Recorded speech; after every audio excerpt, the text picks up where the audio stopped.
Today on the Eye of Power podcast, it's my great pleasure to welcome Dr. Wendy O'Connor to the show. Wendy is a Stanford trained clinical psychologist who has many years in practice in a clinical setting, helping people get over depression and things of that nature, and has in the past few years migrated to helping people in a coaching environment. So she takes that expertise to help primarily women, successful women entrepreneurs, professionals like doctors and lawyers, that kind of thing, get out of the sort of stuckness feeling, get more meaning in their life, get out of the is this all there is sort of trap, and get more in the way of fulfillment and make sure they feel fulfilled. We get into what that process looks like. There's a lot of synergy between what we talk about. We end up having a great conversation. So help me welcome Dr. Wendy O'Connor to the show.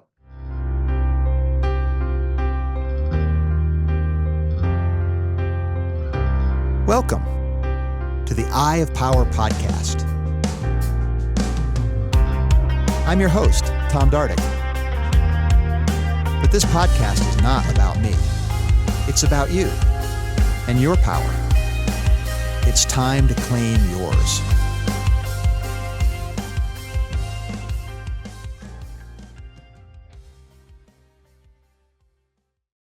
So, Wendy, thank you very much for being with me today. And you're Stanford trained, you got a doctorate in psychology. Is that correct? Psychology? That's right. Yeah. And you've been specifically working to help. I'm thinking you've focused on women and their walk to get more of their agency in the world and get moving in the direction that they would like. Is that correct too? Yeah. I started out as a clinical psychologist in private practice.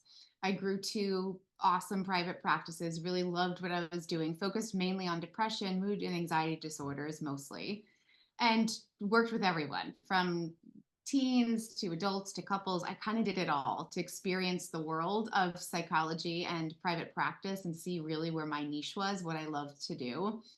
But then I went through a period of just transformation in my own personal life. I had three daughters really close together. So I've had my first daughter and then within 15 months had twins.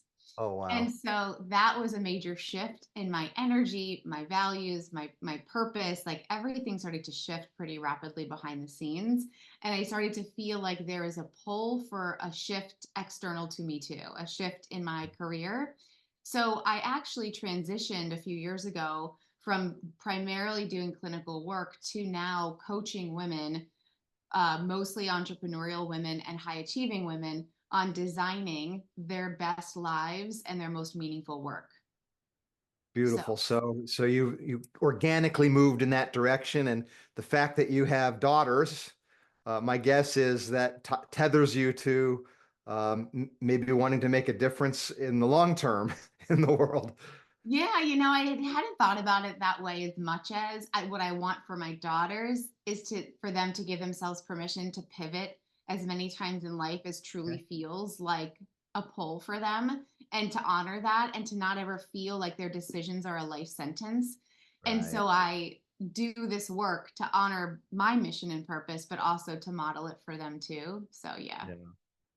Yeah, because people tend to think that they're stuck and trapped when it's really not the full truth, right? 100%. And so that's a lot of the work that I do is empowering women to see themselves fully and to live into their full potential, but in a very happy, not hustle way. That's a Yeah. big distinction in the work that I do.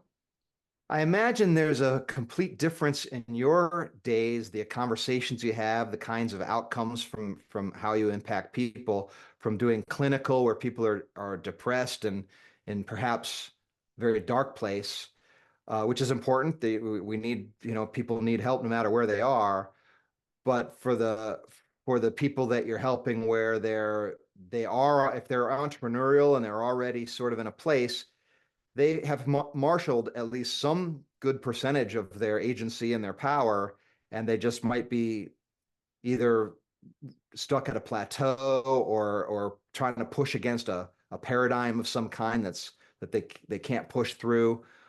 What's your experience between those two things, if you would contrast those kinds of professional roles, Wendy? Yeah, I actually thought about that for a long time because that was how I figured out what I wanted to do next. I started to realize that the world of the clinical space was so important and it was a really impactful chapter of my life and career. But when I was starting to burn out and I was starting to feel disconnected from it, I realized there was something I was longing for. And that exploration was what led me to the coaching journey. So, in the Okay. clinical space, a lot of the focus was really on going from suffering to surviving and functioning better. And I realized that that's actually how I felt I was doing as a new mom. I felt like I was suffering more than I would like. I was languishing. I was just trying to keep my head above water. And so I said, well, first of all, this work has to come from me inside out. So I knew I needed to do my own work to make myself like, how are people happy? Like this is so hard. And I always had been a happy person. So to disconnect from that and to feel more of the anxiety piece as a mom and more of the languishing piece, I was like, this is not it. This is not right for me. And Right. so as I did my own self inner work and realized what I was looking for was to go from surviving to thriving. I wanted to not go through this life checking boxes, Groundhog's Day every day, feeling like life is prescribed. I needed to like break out of that mold and I needed to claim something way better and bigger for myself. And then because of the journey that I was on for myself, I was like, this is it. This is exactly what I want to help other women do. So it was really this idea of like, there was this helping chapter of my life that went from suffering to surviving and functioning well.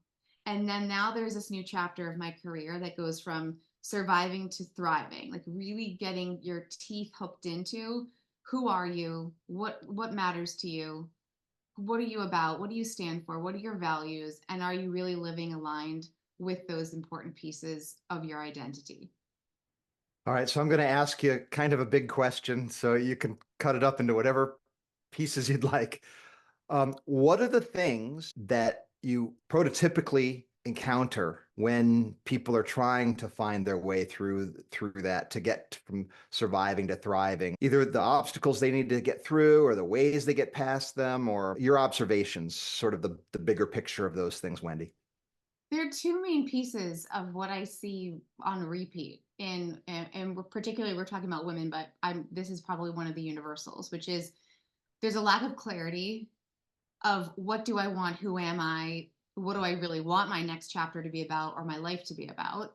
And two is really understanding beyond who I am and what I want and getting clarity around that is understanding that you're primarily led by your stories, these conditioned beliefs that you have. And so much of those conditioned beliefs are the very things that hold people back from their potential, from their purpose, from their happiness. And on repeat, without a doubt, every day I see one or both of these things happening simultaneously within my clients. It's either the lack of clarity around where I'm heading. I know I want something different, but I don't know exactly what that's called or how to name that. Or it's I know what I want and I can't seem to get out of my own way. Yeah. Well, and these two things are kind of related to each other too, right? We can have beliefs that cloud our lens to be able to see that clarity, right? Yeah, right. Absolutely. They completely go together. So, one of the things that I work on with clients is just being able to like lift the curtain a little bit, being able to Yeah. see like, okay, if we just try to like, let's put stories aside for a minute. Let's put past besides us for a minute. Let's take a minute to just breathe and reconnect with ourselves and who we are. Things start to click quicker for people. Clarity Yeah. starts to come more organically, creativity starts to come more organically, possibility starts to be entertained more because it's like, okay, we put this aside and this has been the culprit for me for so many years and now I see that there's a path I can forge forward. Now the only question is like, what is the roadmap to get to where I want to go? That's awesome. One of the at least my understanding, one of the signature elements of positive psychology and that approach is taking an inventory or a stock of what your actual gifts, what can uniquely do. I always say to people, you might not be the smartest, might not be the fastest, might not be the most charming, might not be the tallest, you might not be the shortest, you might, whatever metric you want to use. But if you start taking a basket of attributes you have, you start creating a combination that you and only you have. And the proper identification and the care and development of those things, and then the putting of that particular basket of goodies to use to serve others, seems to me that is one of the ways that we can find our sales filling up with, and we feel like we're getting energized, might start feeling fulfilled as we start succeeding in this way. How does that, as I lay that out, Wendy, how does that fit into your approach, your views, your experience, that sort of thing? Yeah, I mean, I think, Tom, you're ready to come on board because it's exactly what I teach. So I call this finding your North Star, and really being able to follow that North Star. And the North Star is broken up into three pieces: your character strengths, your values, and your desires. So I have my clients go through a couple of assessments, learn about themselves. What are my signature strengths? Really, who am I? What are the best parts of my personality? Which of those components are being lived into and highlighted, and which are really not, which is where we can actually quickly get some clarity right off the bat. No wonder I'm not lit up by my life, because I'm not living Yeah. into these truths about who I am, and these parts of myself are not shining. It's actually one of the things that I discovered in my transition, was realizing some of my top strengths weren't being highlighted in the clinical space. There was just limits, there were parameters, there was a bit more feeling like I was kind of living in this box, versus the freedom that I really felt like I needed to be myself in this next stage of my career. So we take those strengths, we look at the strengths and say, okay, how much are you living in line with these strengths? Where are you not? This is a great place to start doing the work. Then we do a values assessment. What are your core values, your top 5 core values? How are you living in line with those, and how are those being highlighted, and where are they not? And then it's desires. And for a lot of people, the desires piece feels like the trickiest. Like, I know I want to feel better, and I know I want to love my life, and I know I want to grow a business, or I know I want the confidence, but I don't know exactly what that looks like yet. So the desires piece sometimes is like an ongoing experience of weaving that through our work. And our desires change all the time depending on what milestones we reach and the progress we make. But those three pieces together are what I call like your compass, your North Star. And that's the work that we do. That's awesome. I was thinking about it as you laid that out, Wendy, the confusion that can be with our desires, because one of the things that at least best I can tell, is we like to think of ourselves as this cohesive whole, one, like we say I and think that's a singular thing. But the truth isn't quite so clean, right? It's the 13-year-old you's in there, the 12-year-old you's in there, the 5-year-old, and the different you's at the same time are all in there. So it's this, we're really more like this community of subroutines, or whatever you want, however you want to describe it, that all want what they want, vying for attention. And then there's something that there's this sort of master kind of program or I'm trying to get it out of like talking about the soul and talking about purpose and all those sorts of things. So that's one of the ways I often think about it. But I want to kind of get it to the component element of it, so we can just kind of take a look. It seems to me like those desires, then, if they're confusing, it's because you're getting these desires from all these different sort of components, and most of them will have mutually exclusive things. If you want this thing, you also can't have this other thing. So we have to get very comfortable with the idea that we have to sacrifice to get what we want. To choose one thing means all these other things you're not going to choose, at least for now. How do you kind of see that basic dynamic as it relates to working through desires? Well, one thing that came to mind when you were talking about all these versions of us that are playing a role in our decision making, or in our truth telling, or in our design of our lives, don't forget about all the other people that are in there, all the other voices, all the other influences, all the other, it's like there's so many other voices that pop into our minds. No matter how old we are and independent we think we still have that conditioned experience. And so a lot of the work around desires is less about conflict within self of what we truly want. It's actually often just dimmed and diluted and masked by the expectations, opinions, thoughts, beliefs of other people that we've held on to. The conditioned beliefs part of that equation. Right. And so it's like this idea that for us to live into our true desires really takes giving ourselves this major dose of permission to what I call bucking the system, and to realize, like, I know underneath it all, I do know what I want. I've stopped letting myself dream it. I've stopped letting myself think it. I've stopped letting myself pursue it because so and so said it's stupid, or because so and so's never done that, or because I don't have friends around me that are going for it big in life. And so I'm just kind of thinking I'm just weird, or there's something wrong with me. And so much of that experience is like letting go of or separating self from what other people expect or have thought for you, so that your desires can naturally come back to the surface. So that's one piece of it that really plays a major role. I just coached my client this morning on the exact thing, like a fully incredible doctor doing her thing in her own practice, and yet mom's voice of like, wouldn't do that, still has a place. And this is not uncommon. It could be mom, it could be a peer, it could be someone you heard on a podcast. It's just we let others' opinions have more legitimacy and value sometimes than our own. And so a lot of the connecting with desires piece is just coming back to who you are and getting rid of the extra noise. Because you had asked about the mutual exclusivity of these desires, is that I actually don't believe that you have to sacrifice all of these things for this desire. Okay. I believe that, can you have it all exactly in full force at the same time? I feel like that's rare. But I do believe that when we pursue this desire here, it doesn't mean that all of these have to like take a backseat forever, or that they can't be woven into, that we can't be pursuing kind of a greater existence simultaneously.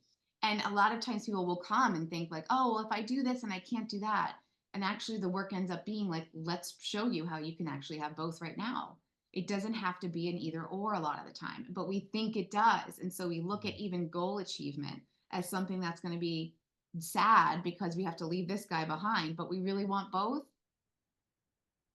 So Yeah, I love that. One of the things that I'm taking from our conversation so far is, you said you're a positive psychologist, and I can see you've got like such a positive aura and glow about you. So it must be really different for you being out of the sort of the clinical place and being to a place where you're working with doctors and entrepreneurs, and it must be a completely different thing. And you said earlier that it was a part of you that not coming to, was not really at the table before, and it is now. And I think I'm seeing maybe the part of it that, again, maybe I don't know, and I'm not a clinical psychologist, never experienced that world, but my guess is it's not a place of enthusiasm. Like, you have to get to the place where you can get that enthusiasm and that vision of what's all possible. You're just trying to get out of the mire.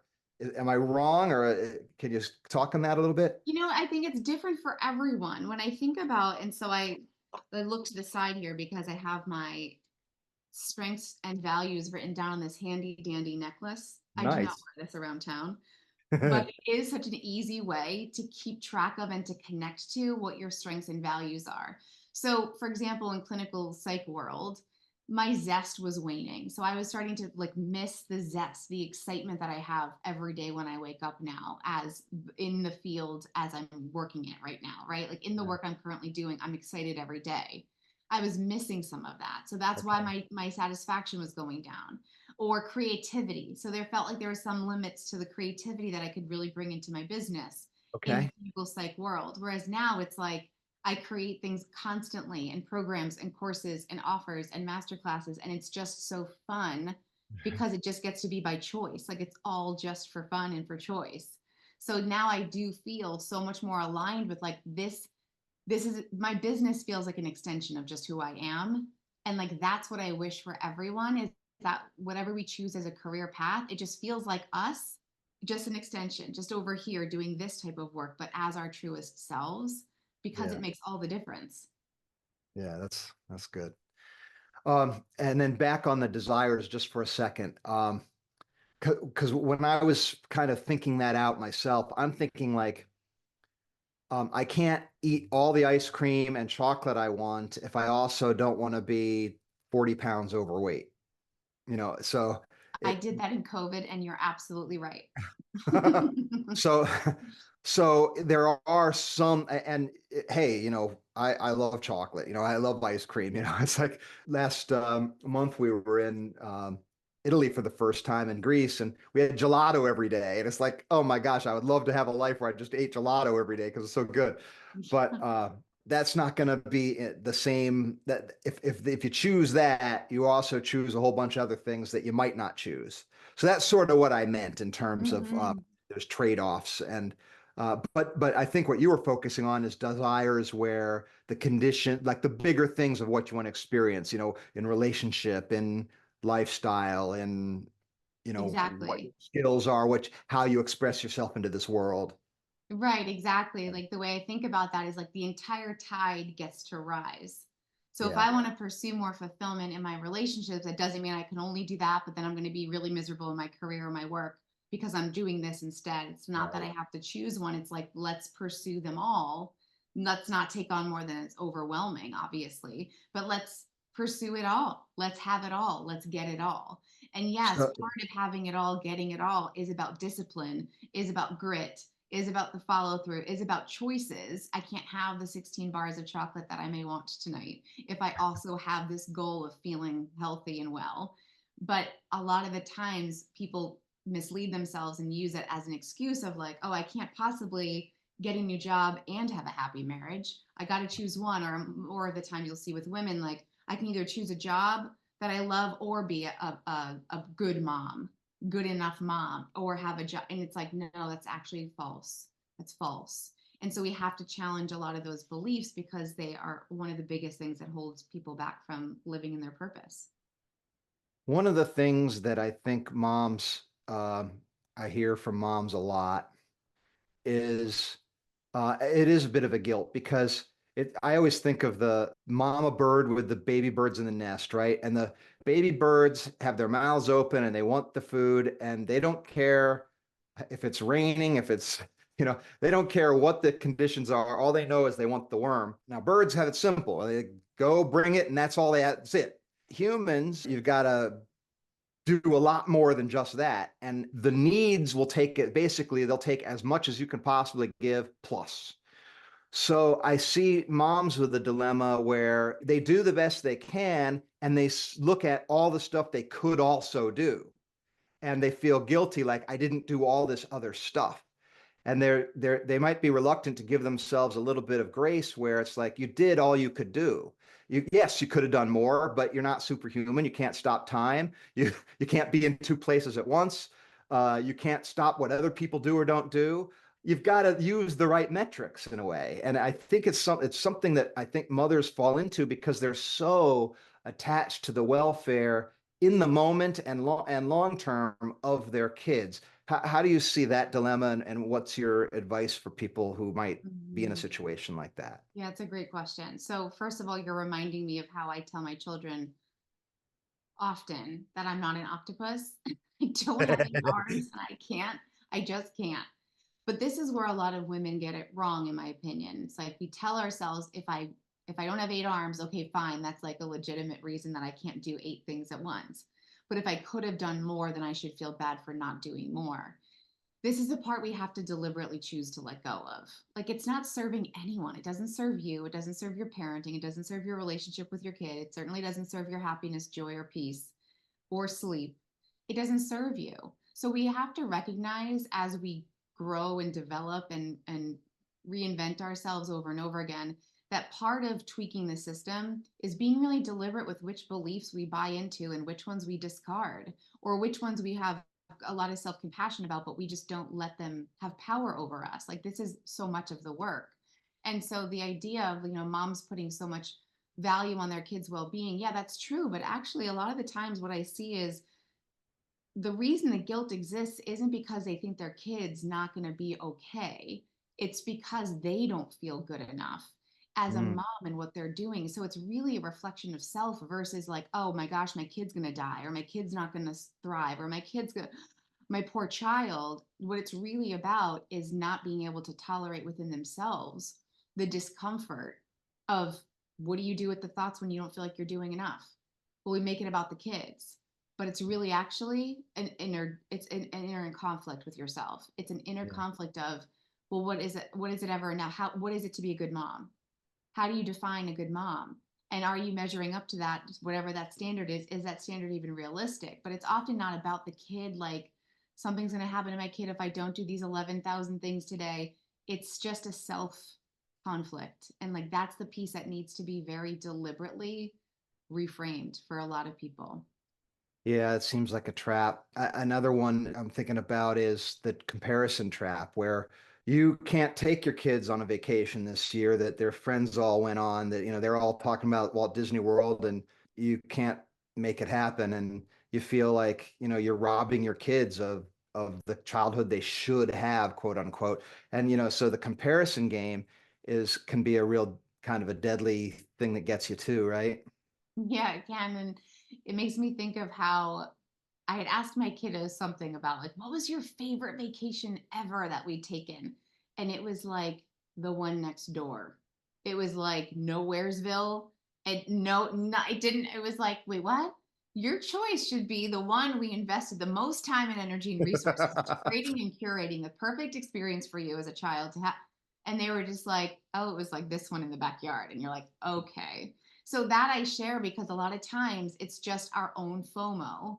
It's just our, oh, again, it's with self. It's like our kids grow up. And if you're even like thinking about this, like your kids are far beyond what they ever would even just need to be happy. And so we often think we're doing it for the kids, but a lot of times it really is about us. And we can create versions of these elaborate lives that some people live. We can create our own versions that create just as much, if not more, of the pieces we really want.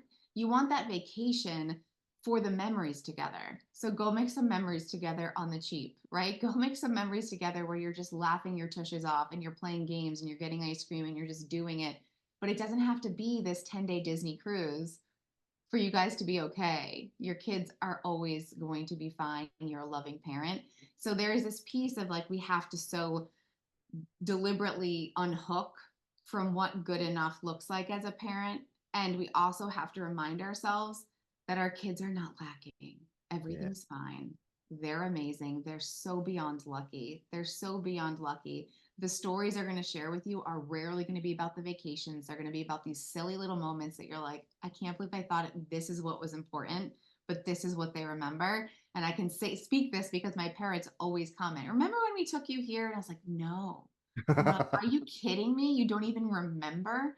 And so it's painful, I know, for them in those moments, but it's just an important reality that we need to kind of shake ourselves up a little bit and remind ourselves to zoom out and to see the big picture. And there's nothing you have to prove to yourself to be a good parent. You already are. One of the things that I see that illustrates that very well is, the 1-year-old gets the presents, right? And you help the 1-year-old open the present, and the 1-year-old wants to play with the ribbon and the packing and the box, and what was inside that box doesn't matter at all. Right.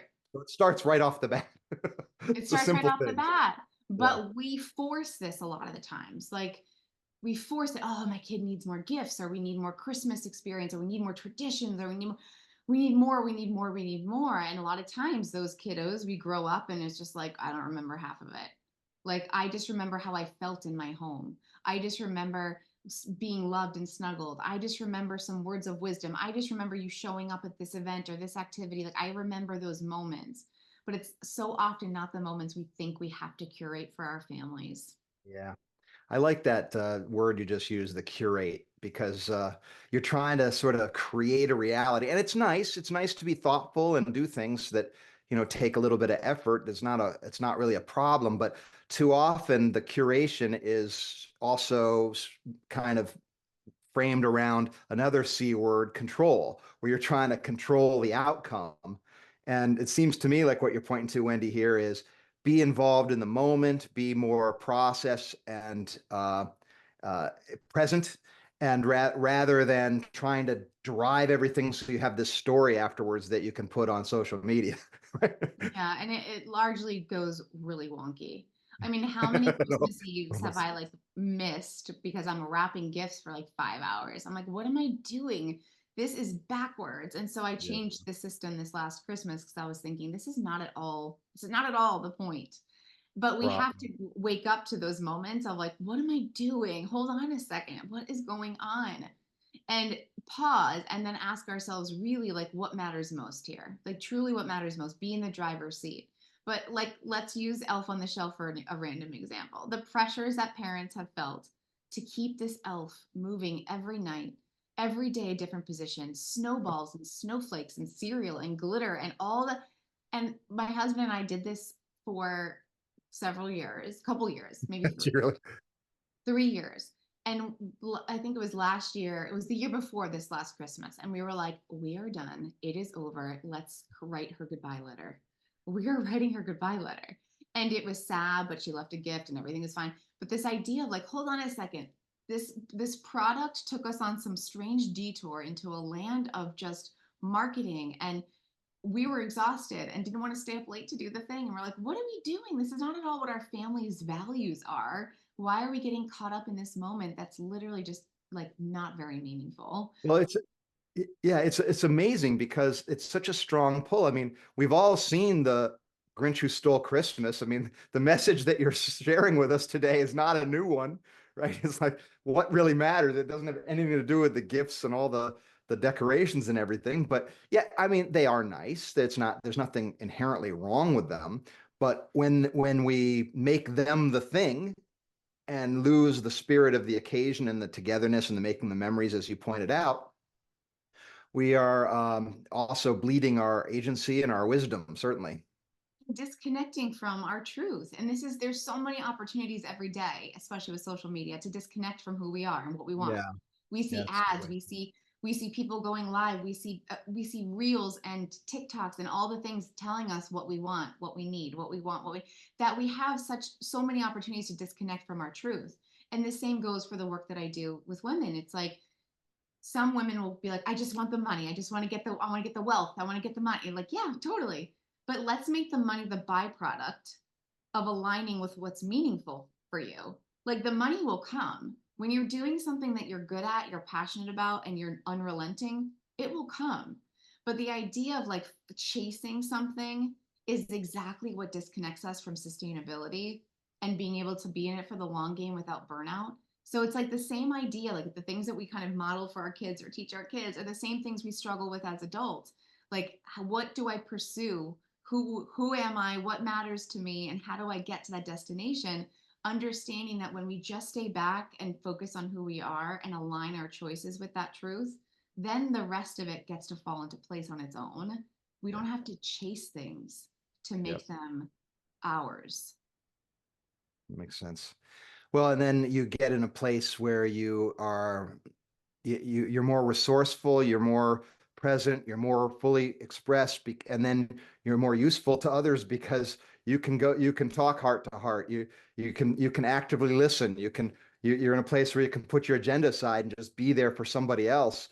But when you're on that rat race treadmill, you just go, go, go. You can't, it hurts your ability to listen, to focus, to be empathetic. All those things that really help us build great relationships tend to suffer. Yeah, that's right. That's right. And so we just don't really think about it that way. We just think chase the thing, get the thing, have the thing, because that's what we're taught. But then we wake up and we're like, why am I not happy? Yeah. This is as good as it gets. Like I worked this hard. I followed the path of what I was supposed to do for so long, but this is it. And there's so many men and women that wake up and are like, this is it? What happened? Like, I did everything you told me to do, world. Like, why am I not thrilled when I wake up every morning? Why am I snoozing my way through my mornings? And this is the wake up call for your listeners, but it's this idea of like, stop following a prescribed path and start designing your own. And all it really takes is connecting with who you are and what you want. And it can be really simple if you let it, but we tend to overcomplicate it. And so people just focus on what they know and what's familiar versus what they want. To me, I always think about, it's cliche, but sort of, at the end of life when people are looking back, what are they looking back and, wishing was different.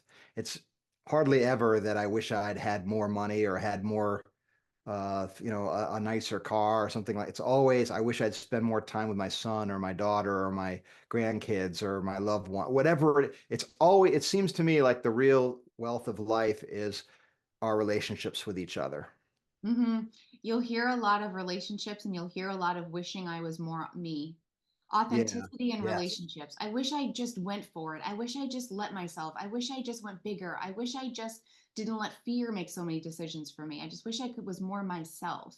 So you'll Yeah. hear those two pieces of the time, how I spent time, but also how I led myself on my life. And a lot of regrets are about holding yourself back or dimming your light or letting excuses lead or letting fear decide and missing out on so much of what life could have offered them. Yeah.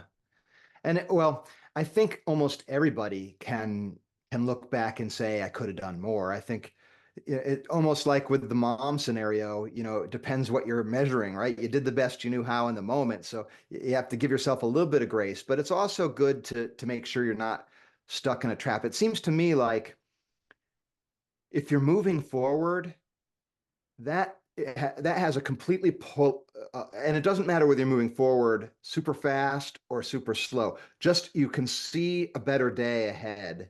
Feels like a completely different polarity than feeling stuck, right? Feeling stuck is real quickly gets torturous. So it seems to me like forward motion is what it's kind of about. What do you think of that idea, Wendy? 100%. Like Yeah. every day, take actions that are aligned with where you're headed and what you want every single day.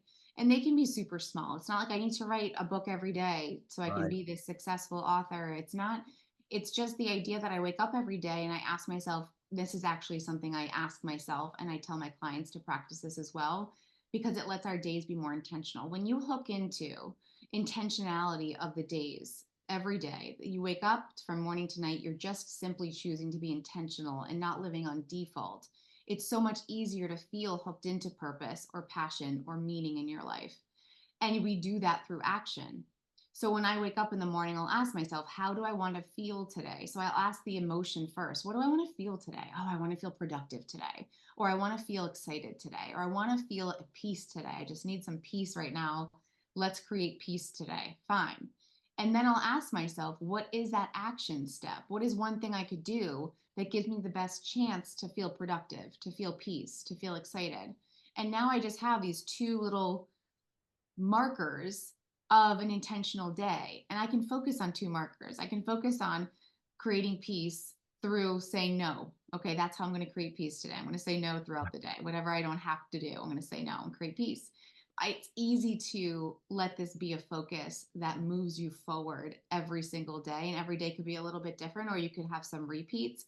But absolutely, a lot of times when people come into my world and say, like, I feel stale, or I feel stuck, or I feel like I'm just kind of spinning my wheels, it's because there is an intentionality around moving forward.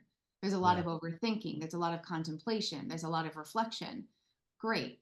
But there's not the next step of, so now what's the next piece to get to where I want to go? So, yes, action every single day.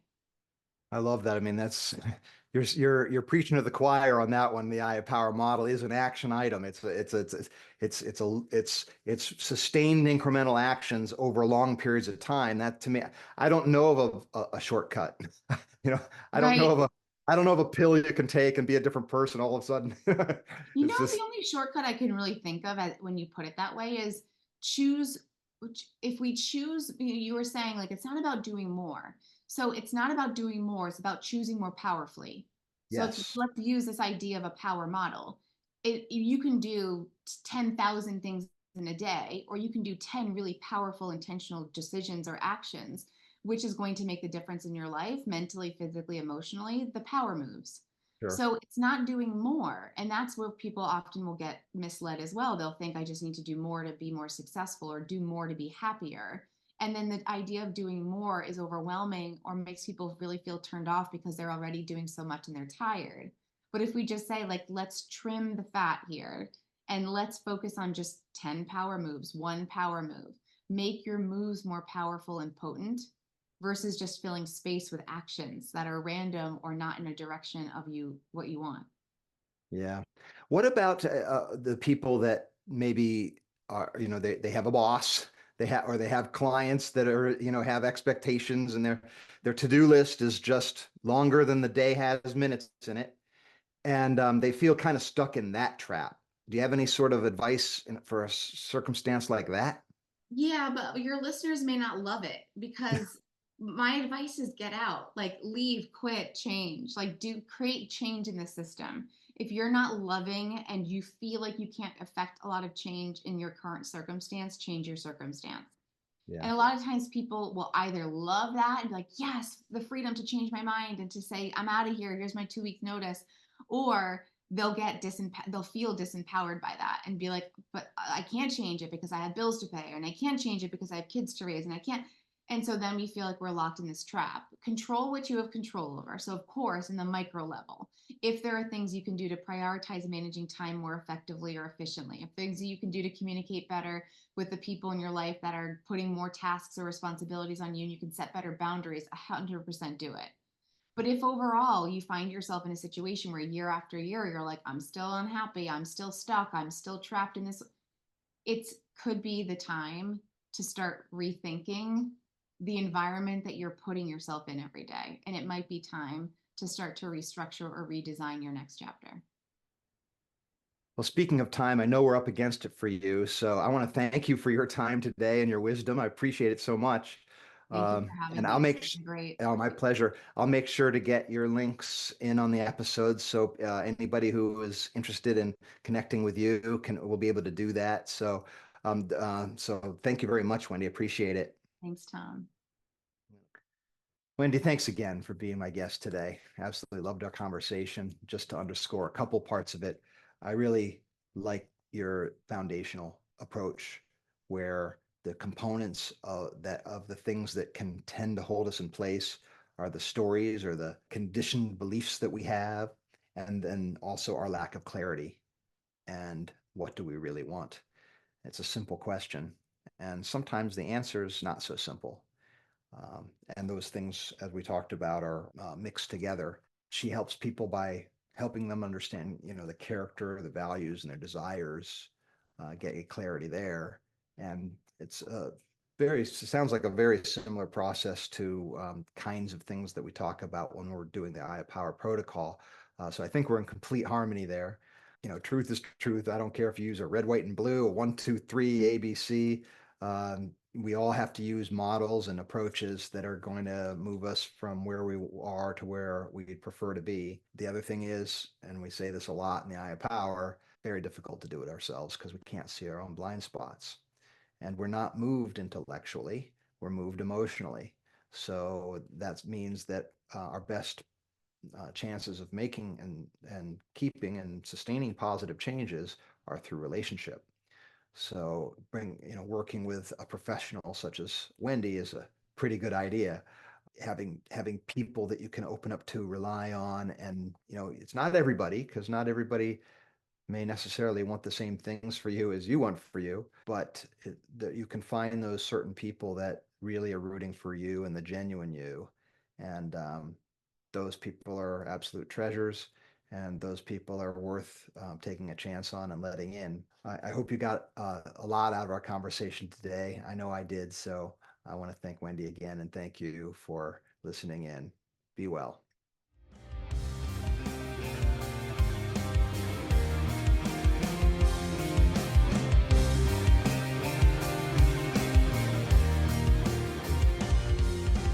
This has been the Eye of Power podcast with Tom Dardick.